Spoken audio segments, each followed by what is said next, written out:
Never run out of battery again with the INIU portable charger, the slimmest 10,000 mAh power bank that keeps your devices charged on the go. Stay powered up wherever you go. Click the link in the video description to shop now on Amazon. Banker who died alongside wife in Bayesian Superyacht tragedy left £6 million to kids in his will. Documents reveal. A banker who died when billionaire Mike Lynch's yacht sank in Sicily last year left £6 million in his will. Documents reveal. Jonathan Bloomer, 70, died alongside wife Judy when the 30-pounds M180 FT boat was capsized in a freak weather event off the coast of the Italian island last August.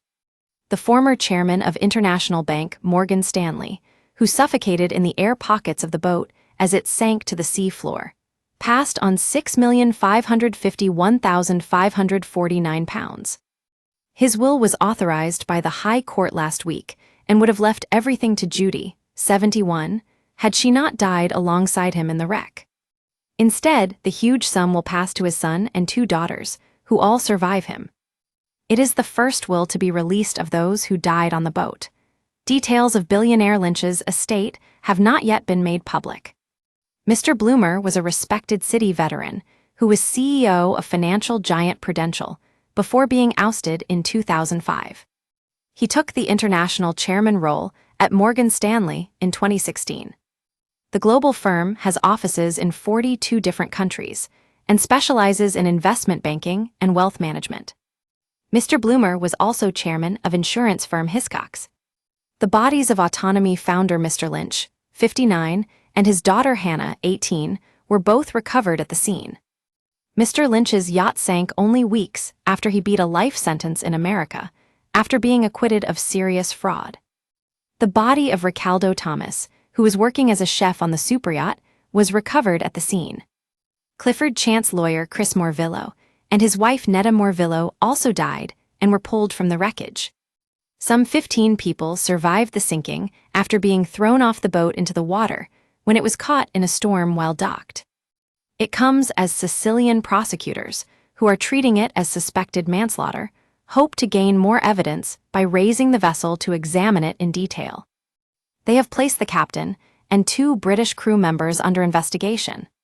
The salvage is scheduled for between April 20 and May 10 after talks between prosecutors, the Italian Coast Guard, and the company that owns the yacht, which is controlled by Lynch's widow Angela Backairs. The operation will begin with the removal of the yacht's 72-meter mast to make raising the hull easier. Parts of the rigging are thought to be embedded in the seafloor.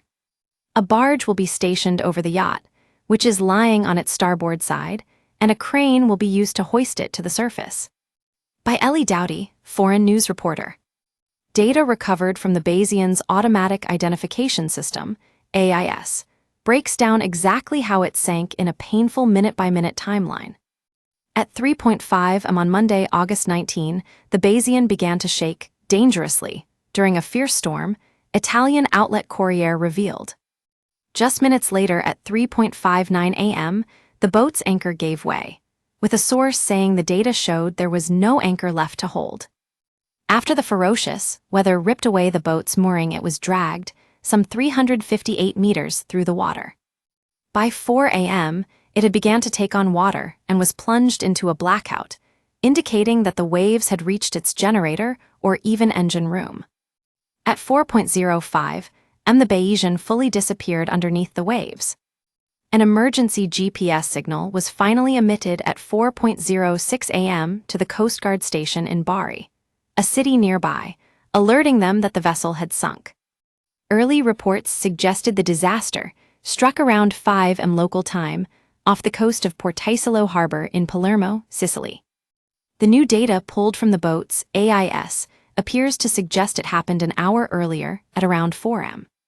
Some 15 of the 22 on board were rescued, 11 of them scrambling onto an inflatable life raft that sprung up on the deck. A smaller nearby boat named Sir Robert Baden-Powell then helped take those people to shore.